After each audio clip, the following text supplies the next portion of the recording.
Yeah, that's a little different than the isolation. I mean, I'm an introvert and I miss people, so that says something.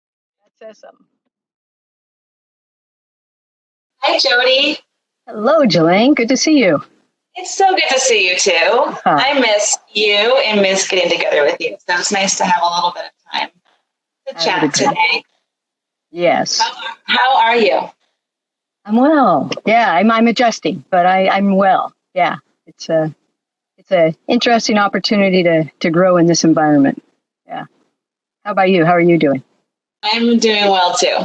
Yes, definitely adjusting to homeschooling my children and doing my job. So it's definitely it's changed a lot, but it's also just really nice to be home together. Honestly, yeah.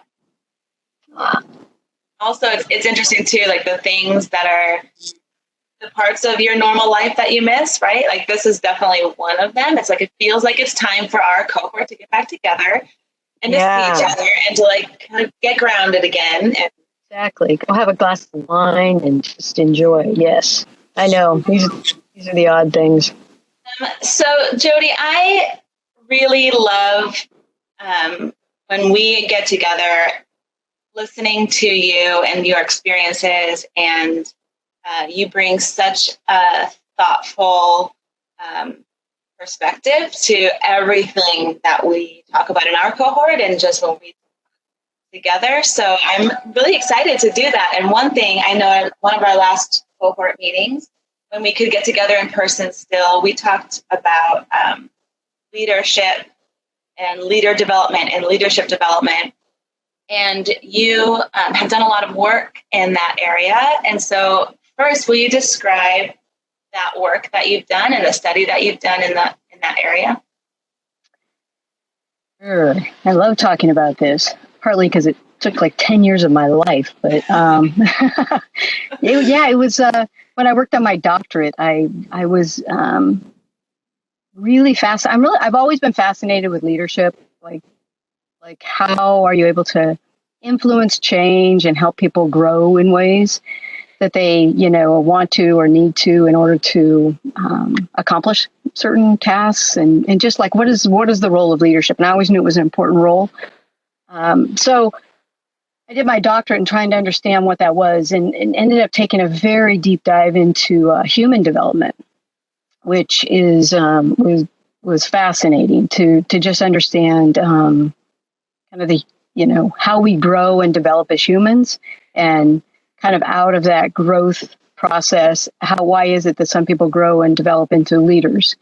And so in that process, it was just a lot of really deep learning around human development in general. And I think starting to really appreciate, I think we all know that, being in education, even if we weren't, we all know that people grow from being infants to adolescents to young adults, and then we grow into adulthood. And then we, we're kind of silent after that. We're like, okay, we're adults, we must have it figured out. And the truth is that there's a whole body of work and research that talks about human development in adulthood and how you continue to learn and grow as adults. And that's where I found it really fascinating, because it was in kind of that discovery that I found why certain people continue to grow and develop and become those leaders, and what are those traits, and what are those really key characteristics that help leaders become very effective. And it really is that process of their own growth and development. Come to find out that, I think are probably the things that separate probably really effective leaders from leaders who lead. Yeah. So interesting. So what are those traits? Cut to the chase. Yeah, you want no version, don't you? I don't blame you. So what my study ended up doing was I studied superintendents. So I went through a process of having to identify superintendents who like to grow and develop, and so to look at that criteria through human development research, it's people who can take perspective.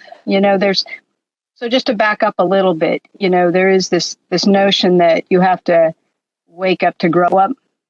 That is kind of a mantra. And what that means is to wake up to grow up means that you wake up to this idea that you know, maybe your one way of seeing the world is a little limited. So you look for leaders who are engaging in activities that want to widen and broaden their own perspective. And so they're just kind of naturally people who question their assumptions and challenge their beliefs because they know that they're limiting. And to the degree that they can question and challenge those beliefs and get greater diversity of thought and perspective on the world, that becomes really a key ingredient to being able to widen your perspective and see more things than you could see before. Not only that, but a really key thing to leadership is being able to see what people see. And so in developmental theory, there are stages of development you go through. They mimic very much so the developmental stages we're used to. So we know that infants can only see as infants. They can't see as a 12-year-old yet. They can only see in their limited worldview. And as they grow and develop into that 12-year-old, then a 12-year-old can reflect and go, oh, that's how I used to see things as an infant, but now I can see things as a 12-year-old. But I cannot see things as a 15 or 20-year-old yet because I just am not there, right? So there's just these necessary stages you have to go through, and you kind of include and transcend those stages with each stage of development.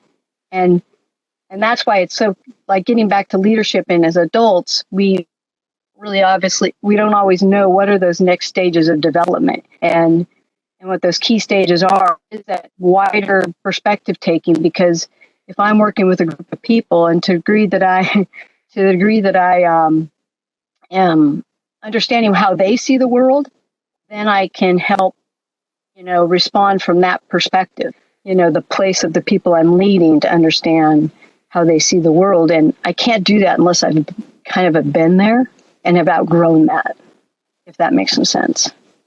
One of the things that you said, it's been one of the nuggets, one of the little Jody phrases that stuck with me last talk was, you'll be it until you see it. Yeah. So it is this whole stuff. It's a body of research is so powerful. And so yet subtle, because we experience it every day. It's work out of from Robert Keegan, who does a lot of developmental theory work, and it's this whole subject object. It's right. It's like I'm going to be there, can see it, because so a real concrete example, right, would be I have a habit of eating something that I know it's good, but I like it and I'm going to do it. And it's just kind of become my habit. Well, so now I'm just so busy doing that I can't even see that it's having these effects on me until I get some broader perspective. I read something, I get influenced by something somebody says, or I start showing chronic behaviors in myself that wake me up. Again, that's that whole notion of got to wake up to grow up. So whatever causes you to get your attention to make you reflect on it, then you can now say, oh, it's that's doing that. I got to change that behavior. So you are it until you see it. And when you see it, then you can change it. You can influence it. You can try something different and then reflect on that. But that's a key determinant in human development, is this whole notion of subject object, because you're subject to it until you can see it, and then you can become the object of it. And in development, that's the way it always happens, is you're kind of always doing that, because there'll be some other thing I'm subject to that until I can see it, and I got to change that behavior. But again, broader perspective, you can see where the key here is taking in new information, right? And so as leaders, are we taking in new information that's helping us see things broader, more diverse perspectives? Because in that collection of ideas and thoughts are more mirrors to reflect back to us. So with human development, I think a really key thing is that in human development, there are many lines of development, and this is a key understanding too. And so there's a line of development that might be cognitive, right? Like, so cognitively, I read things, I, talk with other thought leaders, I contemplate things. So that's like my cognitive development. there's also then a line of development around interpersonal development. So what do I do around that? How am I growing that piece? And that could be in, paying attention to how I show up. Am I present? Am I on, real logistical things, right? Am I on time? Am I prepared? So that's kind of a line of development too in leadership. And another one, it can be, spiritual or moral. So what am I doing to feed my own spirit and make sure that I feel whole and complete and feel as though when I show up and I'm present, that I'm actually bringing, a more present part of myself there. So what do I do to ground myself and keep myself fed and nourished emotionally, spiritually, so that that's also who I bring into the world. Another line of development can be, around, my well-being, my physical. So I say all that to say that it's like on multiple levels, on multiple fronts, kind of working.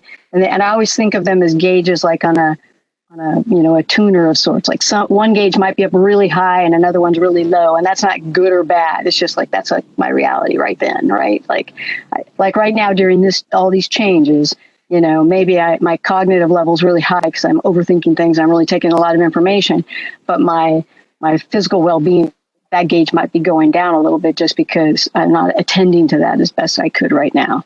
So it's this notion that, they're always kind of moving and flowing. It's just what's my perspective on those and how am I attending to each of them.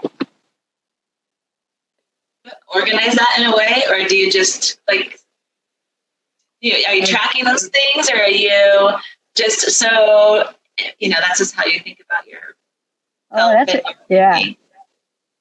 Yeah, no, I'm not that organized. No, I don't. I think it's just something I'm always attending to, right? Like always, because sometimes it's a blind spot because it's out of my awareness, and so it takes somebody like maybe my partner or somebody to go, you're a little out of balance, and here's how it's showing up, and it's like, oh, of course I am, thank you.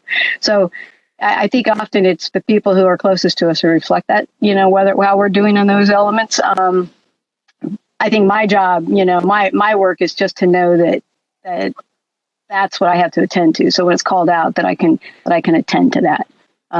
But you bring up a really important point there, and I think it is another part of leadership development that I think is really helpful to leaders.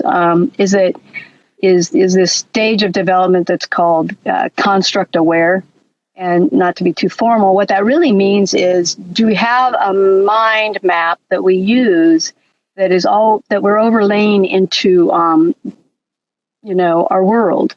Like I bring a different construct to how I do things at work and the structures I need and the things I need to help people to be able to do the work they need to do. So there are these mental landscapes that, to a degree as leaders, we're building those and we're aware that we have those. It's really helpful because it helps give frame and shape to the world. And it also, again, will help us see our blind spots, because to the degree that my map is limited in how I see things, I probably have a blind spot.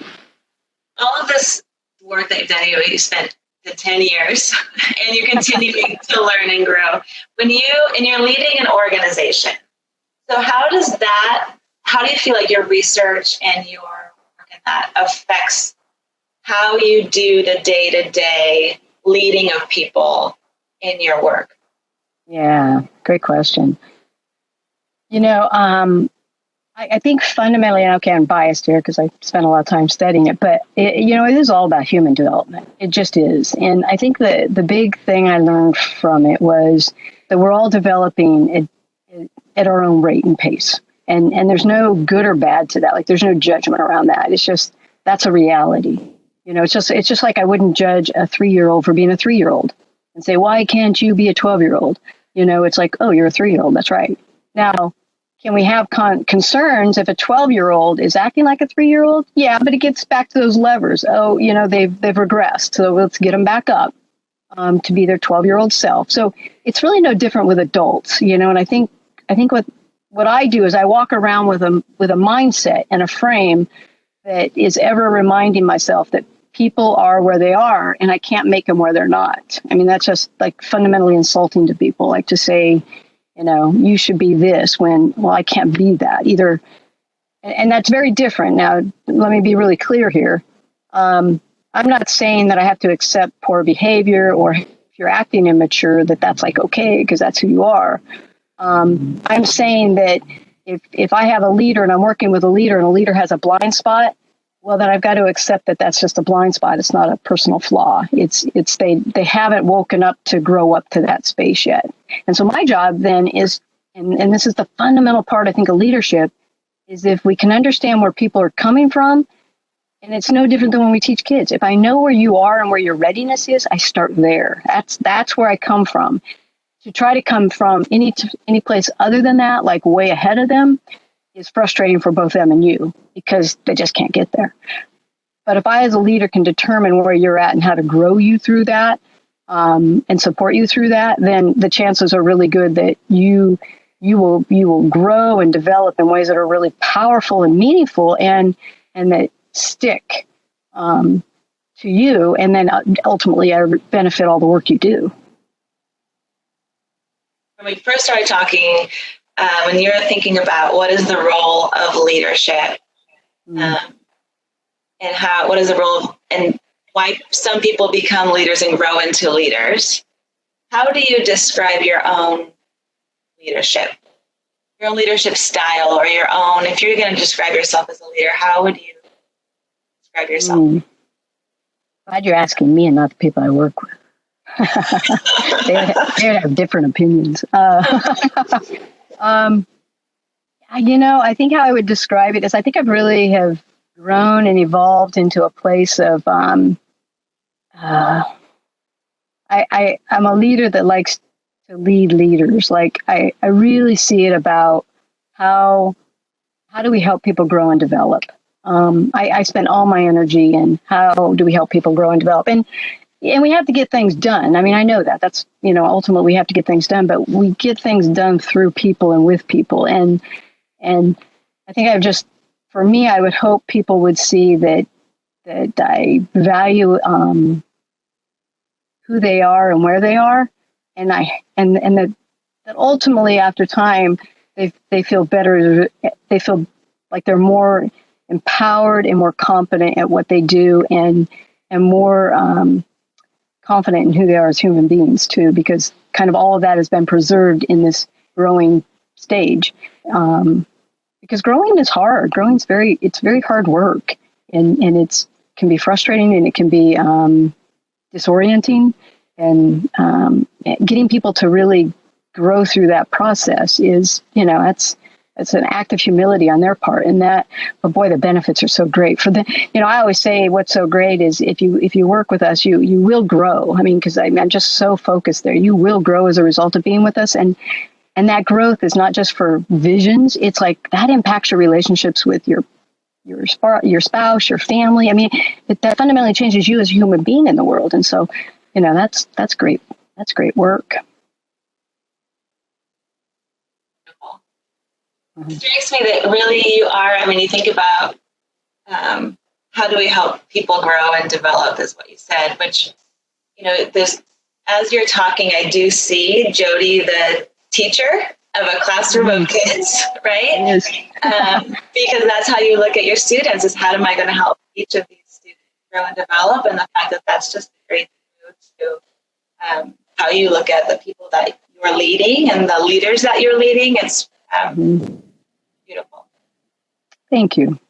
Because I think it's really important, and I don't want this moment to be lost on us, and I know it's not for a host of reasons, but for leaders, this moment in time is so critical, because the world is just becoming more complex, and we always kind of like say that, like we know that on some mental level, but we're really feeling it for I think the first time in a very long time, at a very profound level, of how complex, how interdependent this world really is. And I think what this moment can help teach us and remind us is of those kind of fundamental principles, because the one thing about complexity theory and kind of growth and development is that as the world becomes more complex, we need to have a more broad perspectives and more ability to see diversity than ever before.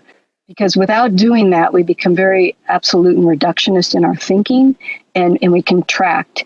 And these moments can also be times of great contraction, because that's kind of where safety lies. It really could be a great opportunity to grow in ways that will pay dividends, when we get through the other side of this. So just want to put a plug in for that. Yeah.